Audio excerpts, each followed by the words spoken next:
कंचन, तनख्वाह आ गई तुम्हारी? अरे आप धीरे बोलिए, कोई सुन लेगा। हाँ, तनख्वाह आ गई है, पूरे 7,500 रुपये। 7,500 की तनख्वाह? हमारे ऑफिस की सिक्योरिटी गार्ड की तनख्वाह मात्र 7,500 रुपये? ऐसा कैसे हो सकता है? वैसे एक बात बताइए, आप ऑफिस क्यों आ गए? कोई देख लेगा तो हमें नौकरी से निकाल देगा। पता है ना हमारा मैनेजर कितना खड़ूस है। अरे कंचन, तुमको पता तो है हमें हमारी बेटी की बहुत चिंता है, और अब तो वो बीमार चल रही है, और आज उसकी दवाइयाँ आनी अस्पताल से, इसलिए हम आ गए, हमें रहा नहीं गया। समझ सकती हूँ, चलिए कोई बात नहीं। अब तनख्वाह मिल गई है तो हम अपनी बेटी का इलाज भी करवा पाएंगे और उसके लिए दवाइयाँ भी खरीद लेंगे। आप जाइए उसके पास और उसका ध्यान रखिएगा। हाँ, तुम सही कह रही हो, हम जाते हैं, वरना तुम्हारा मैनेजर आएगा ना, वो मुझे भगा देगा। हाँ जाइए। हाँ, मैं जाता हूँ। रुको। साहब आप? कंचन, कौन है ये आदमी जो हमारी कंपनी के बाहर खड़ा हुआ है इस तरह से? साहब ये हमारे पति हैं, वो कुछ काम से आए थे, हमारी तनख्वाह आई है ना आज, तो बस वही लेने आए थे। अच्छा, तो इनके हाथ में तुम्हारी तनख्वाह है? जी साहब, जी हमारी तनख्वाह है। कंचन, तुम्हें एक बात तो पता होगी कि हमारी कंपनी का एक छोटा सा रूल है कि यहाँ पर किसी भी एम्प्लॉय का रिलेटिव अलाउड नहीं है, चाहे फिर वो आपका पति या पत्नी ही क्यों ना हो, अनलेस कोई बहुत बड़ी इमरजेंसी हो। और जो मैं देख पा रहा हूँ तो यहाँ पर कोई इमरजेंसी तो नहीं है, सिर्फ सैलरी देनी है जो कि घर पर भी दी जा सकती थी। तो आपने रूल ब्रेक करा है कंपनी का? साहब वो दरअसल बात यह है कि हमारी बेटी की तबीयत बहुत ख़राब है, इनको तनख्वाह लेनी थी हमसे ताकि ये दवाई खरीद पाएँ और उसका इलाज करवा पाएँ और उसको दवाई भी दे पाएँ, बस इसलिए आए थे साहब, दोबारा कभी नहीं आएंगे। कंचन, अपनी सैलरी मुझे दो। साहब आप ये क्या कह रहे हैं? ये हमारी तनख्वाह, हम आपको वापस क्यों दे दें? इससे हमारा घर चलता है और बेटी का इलाज भी। देखो कंचन, तुमने इस कंपनी के सबसे बड़े 2 रूल ब्रेक करे हैं। एक तो तुमने अपने पति को यहाँ पर बुला लिया जो कि अलाउड नहीं है, दूसरा तुम ड्यूटी के टाइम अपने पति से बातें कर रही थी, यानी कि काम चोरी। अब तुमने 2 बड़ी बड़ी गलतियाँ करी हैं और तुम कैसे एक्सपेक्ट कर सकती हो कि मैं तुम्हें इसकी सज़ा नहीं दूंगा? तो चुपचाप से ये पैसे मेरे हाथ में रख दो। पर साहब, ये तनख्वाह तो हमारी बीवी की है ना, इसे आप वापस काहे ले रहे हो? तुम डिसाइड नहीं करोगे कि मैं क्या करूँगा क्या नहीं। इस कंपनी का मालिक हूँ और मेरी दी हुई सैलरी जब तक इस कंपनी प्रेमिसेस के बाहर नहीं जाती है ना, तब तक इन पैसों पर मेरा ही हक है। तो तुम चुप खड़े रहो। कंचन, लाओ पैसे। अरे आप शांत हो जाइए ना, हम बात कर रहे हैं साहब से। साहब देखिए, ये दोबारा कभी नहीं आएंगे, हम आपसे वादा करते हैं, आप हमसे तनख्वाह मत लीजिए साहब। ठीक है कंचन, तुम्हारी मर्जी है। अगर तुम ये पैसे मुझे नहीं दोगी तो फिर मैं तुम्हें नौकरी से निकालूंगा, उसके बाद फिर तुम इन्हीं पैसों के सहारे रहोगी और कैसे अपनी बेटी का इलाज कराओगी ये तुम ही सोच लें। ठीक है, कोई बात नहीं। नहीं साहब, ऐसा मत कहिए, हम तनख्वाह देते हैं। लाओ। साहब देखिए, आपने हमारी तनख्वाह तो ले ली है, लेकिन हमें नौकरी से मत निकालिएगा, हम घर चलाने वाले इकलौते हैं, हमारी बेटी का भी इलाज कराना है साहब। हाँ देखते हैं कंचन, ऐसे तो नहीं निकालूंगा नौकरी से, लेकिन ध्यान रखना आइंदा से तुम्हारे पति या फिर कोई भी तुम्हारा रिश्तेदार यहाँ ना जाए, समझे? जी साहब। मैं भी अंदर जा रहा हूँ और जब मैं तुम्हें अपने कैबिन में बुलाऊंगा तो आ जाना, और जब मैं बाहर आऊँ तो तुम्हारे पति यहाँ मुझे दिखने नहीं चाहिए, समझी? जी साहब। मिल गई आपके कलेजे को ठंडक। कितनी बार आपसे कहते थे कि हमारी कंपनी में मत आइए, लेकिन आप आ जाते हैं। अब आप जाइए, खड़े खड़े देख क्या रहे हैं हमको? बेटी का ध्यान रखिए। सुनो, तुम चिंता मत करो, हम जाते हैं, तुम जाओ अंदर, बात करो बॉस से वो क्या कह रहे हैं, और हमें तो से माफी मांग लेना उनसे। सही कह रहे हैं आप, जो होगा देखा जाएगा, अब तो भगवान ही मालिक है। जाइए आप।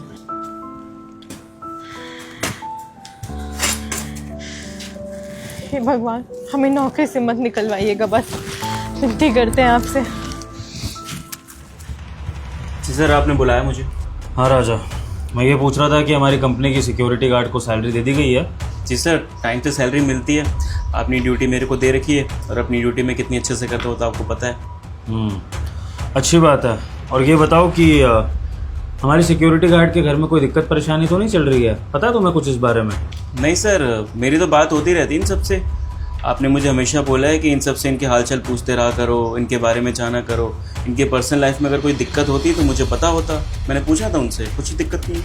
ऐसी बात है तो फिर मुझे ही कंफर्म करना पड़ेगा, क्योंकि मुझे सुनने में कुछ और आ रहा था। चलो एक काम करते हैं, सिक्योरिटी गार्ड को यहाँ पर बुला के उससे ही पूछ लेते हैं। हाँ सर, आप इतनी छोटी सी बात में सिक्योरिटी गार्ड को क्यों बुला रहे हो? मुझे पता है ना सर, मैं जानता हूँ कि उनकी लाइफ में कोई दिक्कत नहीं हो रही। अगर होती तो सर मैं आपको बता देता। राजा, क्योंकि मुझे कंफर्म करना है, मेरा मन कर रहा है अपने स्टाफ के बारे में मैं जान सकता हूँ ना। इतना अधिकार तो मुझे बॉस होने के नाते है कि किसी के घर में कोई परेशानी तो नहीं है। आपको कोई दिक्कत है इस चीज़ से? नो सर, आप ओनर हो, आपका डिसीजन सबसे ऊपर। गुड, तो यहीं खड़े रहिए, मैं बुला रहा हूँ उसे। हाँ कंचन, मेरे कैबिन में आओ जल्दी। जी साहब, आपने बुलाया हमें? कंचन, मैं ये जानना चाहता था कि तुम्हारे घर में क्या दिक्कत परेशानी चल रही है जिसकी वजह से तुम काफ़ी परेशान चल रही हो। हमारी कंपनी के मैनेजर को भी पता नहीं है ढंग से, तो एक बार ज़रा एक्सप्लेन कर दो क्या है वो दिक्कत परेशानी। साहब, दरअसल मेरी बेटी की तबीयत खराब है पिछले 6 महीने से। उसका इलाज हो रहा है, उसकी दवाई में पैसे लग जाते हैं, हम परेशान रहते हैं। जल्दी जल्दी काम निपटा के घर जाते हैं, अपनी बेटी की तबीयत देखते हैं कि वो ठीक है कि नहीं।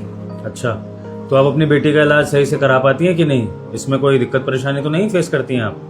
साहब, परेशानी ये है कि हमारी जो तनख्वाह है वो बहुत कम है। अब आप ही बताइए, कम तनख्वाह में हम क्या क्या कर लेंगे? घर का किराया देना है, बेटी के इलाज में पैसे लगाने हैं, उसकी दवाइयाँ खरीदनी है, घर का राशन पानी सब जिम्मेदारी हमारे कंधों पर है। वो दरअसल हमारे पति का ना एक्सीडेंट हो गया था साहब, उनके पैर में चोट लगी है, वो चल नहीं पा रहे ठीक से, इसलिए उनको कोई काम नहीं दे रहा है। तो इसलिए साहब हमें ही काम करना पड़ता है, इकलौते कमाने वाले हैं हम। कम तनख्वाह? इतनी कितनी कम तनख्वाह मिलती है तुम्हें कंचन कि तुम अपनी बेटी का इलाज सही से करा नहीं पाती हो? जरा अमाउंट बताना, कितनी अमाउंट तुम्हें रिसीव होती है? सर, कंपनी ने जो डिसाइड करा वही तो मिलता है ना इनको। सर, आपने जो मुझे तनख्वाह बताई है वही हैंड ओवर इनको कर देता हूँ मैं। सर, फुल पेमेंट मिलती है इनको। पता नहीं क्या बोले जा रहे कि कुछ मिलते नहीं है पैसे, क्या नहीं। बोल दिया तुमने राजा, अब दोबारा मुझे बीच में टोकने की कोशिश मत करना। तुम्हारा बॉस हो, तुम्हारा रिश्तेदार नहीं, समझे? और जो मैं पूछ रहा हूँ मुझे पूछने दो। अमाउंट बताओ कंचन, कितनी सैलरी तुम्हें रिसीव होती है? साहब, हमारी सैलरी है 7,500 रुपये। 7,500 रुपये? राजा, सिक्योरिटी गार्ड की मिनिमम सैलरी तो 15,000 रुपये होनी चाहिए कंपनी में, तो ये 7,500 रुपये की तनख्वाह कैसे? एक्सप्लेन कर सकते हो इस बात को? सर, झूठ बोल रही है ये। मैं इतनी देर से आपको यही तो बोल रहा हूँ, आपने मुझे शांत करा दिया सर। सर, इस कंपनी का मैनेजर हूँ सर मैं, 5 साल से यहाँ पे काम कर रहा हूँ, मुझे पता है ना सर किसकी कितनी तनख्वाह होती है। सर, 15,000 इसकी तनख्वाह है और मैं हैंड ओवर कर देता हूँ 15,000 रुपये। पता नहीं आपके सामने पता नहीं कौन सी झूठी बातें बोले। 7,500 रुपये कब दिया मैंने? 7,500 रुपये। मैनेजर साहब, हम गरीब हैं इसका मतलब ये नहीं कि हम झूठे हैं। साहब, हमारी तनख्वाह 7,500 रुपये ही है और हम जब से इस कंपनी में लगे हैं हमको सिर्फ 7,500 रुपये ही मिल रहे हैं। और अब ये बात आ ही गई है सामने तो हम कुछ और भी कहना चाहते हैं। साहब, हम ना सिक्योरिटी गार्ड के साथ साथ इस कंपनी का सारा काम करते हैं, झाड़ू पोछा बर्तन सब कुछ। और तनख्वाह कितनी मिलती है? 7,500 रुपये। हमने कभी आपसे कहा नहीं क्योंकि हमें मैनेजर साहब मना करते थे। और साहब नहीं सर, सर झूठ बोल रही है सर, तू ना ज्यादा बोल रही है, तेरे को धक्के मार के निकाल दूंगा ऐसे में। राजा, तमीज से बात करो। दोबारा मेरे सामने कंचन को धमकी देने की कोशिश करी तो अभी क्या भी नौकरी से निकाल दूंगा, सारी मैनेजरगिरी निकल जाएगी। समझ में आ गई? बोलो कंचन, आगे क्या कह रही थी तुम? साहब, हम ये कह रहे थे कि हमको सिर्फ 7,500 रुपये मिलते हैं और उसमें से ये हमसे उधार भी ले लेते हैं, कभी 500 कभी 1,000, और कहते हैं सुबह लौटा देंगे। लेकिन आज का दिन है, इन्होंने कभी हमें वापस नहीं किए हमारे पैसे। और साहब, हम कभी जबान आपके सामने इसलिए नहीं खोले क्योंकि इन्होंने हमें धमकी दी थी कि अगर हम आपको कुछ भी जाकर बताएंगे तो ये हमें नौकरी से निकाल देंगे और साथ में पुलिस कंप्लेंट भी कर देंगे हमारे खिलाफ कि हमने ऑफिस में चोरी करी है। अब बताओ राजा, अब कंचन को डांटने की जगह मुझे सफाई दे दो और प्रूव करो कि ये झूठ बोल रही है। सर, इस कंपनी का मैनेजर है सर, मेरी कोई रिस्पेक्ट नहीं है। मतलब आपके सामने एक मामूली सी गार्ड कुछ भी बोले जा रही है और आप उसकी बातों पे यकीन कर रहे हैं सर। 5 साल से इस कंपनी को मैंने अपना समय दिया है सर, अच्छे से काम करता हूँ, कभी शिकायत का मौका नहीं दिया और आप मेरी बातें पे यकीन ना करके इस मामले सिक्योरिटी गार्ड पे यकीन कर रहे हैं सर। मैं ऐसा कुछ कर ही नहीं सकता, आपके साथ तो फ्रॉड में सपने में सोच भी नहीं सकता सर। राजा, तुम्हें एक बात क्लियर करता हूँ मैं। जब कंचन का पति आया था ना बाहर उसकी सैलरी लेने के लिए, तब ये दोनों सिर्फ अकेले थे, कोई नहीं था आसपास। इनको नहीं पता था कि मैं इनको देख रहा हूँ। और तब कंचन ने साफ शब्दों में अपने पति को कहा था कि 7,500 रुपये हैं ये मेरी तनख्वाह के, और मैंने भी वो 7,500 रुपये कंचन से लेकर अपने पास रख लिए थे और गिने भी थे, वो पूरे 7,500 ही थे। अगर कंचन को झूठ बोलना होता ना तो अकेले में झूठ नहीं बोलती, ये झूठ वो हमारे ही सामने रखती। तो मुझे कंचन की बात पर पूरा भरोसा है। उसका हैंडीकैप पति, उसकी आंखें बता रही थी कि ये लोग कितने परेशान हैं। और कंचन, कंचन के मन में अगर बेईमानी होती, इसे तुमसे जेलसी होती है, इससे तुम्हारे खिलाफ कुछ करना होता, तो ये बहुत पहले कुछ ना कुछ ऐसी हरकतें कर चुकी होती और मैं ही इसको पकड़ चुका होता। लेकिन राजा, तुमने बहुत सही बात करी कि तुम इतने सालों से इस कंपनी में काम कर रहे हो और मैं आज तक ही फ़र्क नहीं पाया कि तुम बेईमान भी हो सकते हो, क्योंकि तुमने कभी मेरे साथ डायरेक्टली बेईमानी करी नहीं, या फिर मैं कहूँ कि तुमने कभी मौका नहीं दिया मुझे पकड़ने का। लेकिन अब मुझे समझ में आ रहा है राजा कि अगर तुम एक सिक्योरिटी गार्ड की सैलरी मार सकते हो, तो क्या पता मेरे कंपनी अकाउंट्स में हेरफेर करते हो, मेरे बैंक बैलेंस में हेरफेर करते हो। मैंने तो तुम पे ट्रस्ट करके पता नहीं तुम्हें क्या क्या आईडी पासवर्ड्स दे रखे हैं, इस ऑफिस का एक्सेस दे रखा है, तो इसका मतलब मेरा ऑफिस तो बहुत बड़े खतरे में है तुम्हारे जैसे मैनेजर होने की वजह से। तो राजा, अब तुम अपनी सज़ा डिसाइड करो कि तुम्हारे साथ क्या किया जाना चाहिए। सर एक काम करता हूँ, तुम्हें समझ में नहीं आ रहा होगा ना, मैं पुलिस को कॉल कर देता हूँ, पुलिस डिसाइड करेगी कि तुम्हारे जैसे एम्प्लॉय का क्या करना चाहिए, ठीक है? सर पुलिस को कॉल करके कंप्लेंट करने की ज़रूरत नहीं है सर। सर अब पूरा करियर मेरे हाथों में है। अगर सर मैं पुलिस कंप्लेंट के चक्कर में फंस गया सर, अगर जेल में बंद हो गया ना सर, तो मेरी पूरी लाइफ ख़राब हो जाएगी। मेरी फैमिली है सर जो मुझ पर डिपेंड है। अगर मैं पैसे कमा के घर पे नहीं जाता तो मेरे माँ बाप खाएंगे क्या सर? एक लौता बेटा उनका सर, बुढ़ापे का सहारा हूँ। सर मैं जानता हूँ कि मेरे से बहुत बड़ी गलती हो गई है। मुझे नहीं पता था कि इन सब की लाइफ में इतनी ज़्यादा प्रॉब्लम चल रही है। मुझे लगता था कि 15,000 बहुत बड़ी तनख्वाह यार, गुजारा कर लेंगे अपना, 7-8 हज़ार रुपये में हो जाएगा काम। इस वजह से मेरे को लगा कि कभी आप पे शिकायत भी नहीं आएगी, ये भी सोचा था मैंने। लेकिन आज मेरा पर्दाफाश हो गया। Extremely sorry sir. आज के बाद ना ऐसा कुछ नहीं करूँगा और सारे पैसे मैं हैंड ओवर कर दूंगा, जितना भी इनका हिसाब किताब है ना सब कुछ पैसे दे दूंगा। लेकिन सर एक रिक्वेस्ट है, आप कंप्लेंट मत करना सर प्लीज़। पैसे तो तुम्हें वापस करने ही पड़ेंगे राजा, लेकिन पैसे वापस करके तुम कंचन पर कोई एहसान नहीं करोगे। एहसान मैं तुम पर कर रहा हूँ कि मैं सच में पुलिस को कॉल नहीं कर रहा हूँ, सिर्फ तुम्हारे माँ बाप के बारे में सोच के। उन्होंने बड़ी शिद्दत से पैसा लगाकर तुम्हें पढ़ाया लिखाया होगा, बहुत खुश होते होंगे जब तुम नौकरी से घर जाते होंगे, पैसा उनके हाथ में रखते होंगे। तो मैं उनकी उम्मीदों पर पानी नहीं फेरना चाहता तुम्हें जेल में डाल के। लेकिन राजा, इस कंपनी से तो मैं तुम्हें अभी के अभी फायर कर रहा हूँ, क्योंकि तुम इस कंपनी में रहने लायक नहीं हो। बेहतर होगा कि जिस भी कंपनी में ज्वाइन करो वहाँ पर तमीज़ से रहने की कोशिश करना, वरना शायद दूसरा बॉस तुम्हें दूसरा मौका देगा नहीं जो मैंने तुम्हें दे दिया। तो मेक श्योर करना कि कंचन को उसके बचे हुए पैसे दे दो। और अपने दिमाग में एक छोटी सी बात डाल दो राजा, कि अगर ज़िंदगी में एक्स्ट्रा पैसा कमाने की इतनी चाह है ना, तो उसके लिए एक्स्ट्रा मेहनत करनी सीखो। अगर गलत तरीक़ों से पैसा कमाने की कोशिश करोगे, स्पेशली किसी अपने से कम लेवल के इंसान का पैसा मारने की कोशिश करोगे, तो बद्दुआ मिलेगी तुम्हें ऐसे लोगों से। मुझे कहनी नहीं चाहिए ऐसी बातें, लेकिन क्या करूँ, तुमने मजबूर कर दिया। अगर कंचन को ये बात पता लगी है कि उसकी सैलरी 7,500 नहीं 15,000 है, तो सोचो वो तुम्हें मनी मन कितना कोस रही होगी। ऐसे तरक्की कर पाओगे तुम? नहीं राजा। तो इसलिए अपनी भलाई के लिए, अपने परिवार की भलाई के लिए इस तरह के फ्रॉड बंद कर दो, वरना ज़िंदगी तुम्हारी बर्बाद होगी। ना मेरा कुछ जाएगा, ना कंचन का कुछ जाएगा। बुरे के साथ अपने आप बुरा हो जाता है राजा, समझ में आ गई? अब जाओ इस कंपनी से, दोबारा अपनी शक्ल मत दिखाना। तुम्हारा जो भी बैलेंस होगा वो तुम्हें क्यों, तो कंचन को ही दे दिया जाएगा, तुम्हारी सज़ा। और याद से जो जो पैसे तुमने कंचन के मारे कंचन के अकाउंट में पहुंच जाने चाहिए। मैं अपडेट लेता रहूँगा, और अगर मुझे पता लगा कि तुमने कहीं हेरा फेरी करी है या पैसे देने में चूक कर दी, तो पुलिस तुम्हारे गेट पर होगी, फिर मुझे मत ब्लेम करना, समझे? Sorry sir. लीव।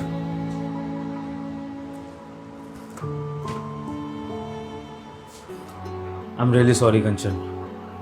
मैं कंपनी का बॉस होने के नाते सबके लिए जिम्मेदार हूँ, क्योंकि अगर मेरे एम्प्लॉय ने तुम्हारे साथ ऐसा करा है तो उसको भी क्या ही बोलूँ। मुझे निगरानी रखनी चाहिए थी, मुझे ख्याल रखना चाहिए था कि तुम्हारे साथ या किसी भी एम्प्लॉय के साथ गलत ना हो। तो उसके लिए मैं तुमसे हाथ जोड़ के माफ़ी मांगता हूँ और ये वादा करता हूँ कि इस कंपनी में आज के बाद इस तरह का फ्रॉड कभी तुम्हारे साथ या किसी भी एम्प्लॉय के साथ नहीं होगा। ये सैलरी डिस्ट्रीब्यूशन का काम मैं अपने पास ही रख लूँगा, ठीक है? अब आप माफ़ी मत मांगिए हमसे, आपने तो हम पे उपकार किया है। हमें तो पता ही नहीं था कि हमारी तनख्वाह 15,000 है। हम तो यही सोचते थे कि 7,500 रुपये तनख्वाह है। कंचन, वैसे अब से तुम्हारी सैलरी 15 नहीं 20,000 होगी, क्योंकि मुझे तुम्हारे घर के हालातों का नहीं पता था, और जाहिर सी बात है तुम अपना काम बहुत ही शिद्दत से करती हो। तुम्हारे घर में इतनी तकलीफ़ें होती हैं, उसके बाद भी तुम यहाँ डेली आती हो, छुट्टी का कोई बहाना नहीं लगाती हो, जल्दी नहीं जाती हो। तो ऐसे में तुम्हें इस चीज़ का इनाम मिलना चाहिए, इसलिए अब से तुम्हारी सैलरी 20,000 है। और हाँ,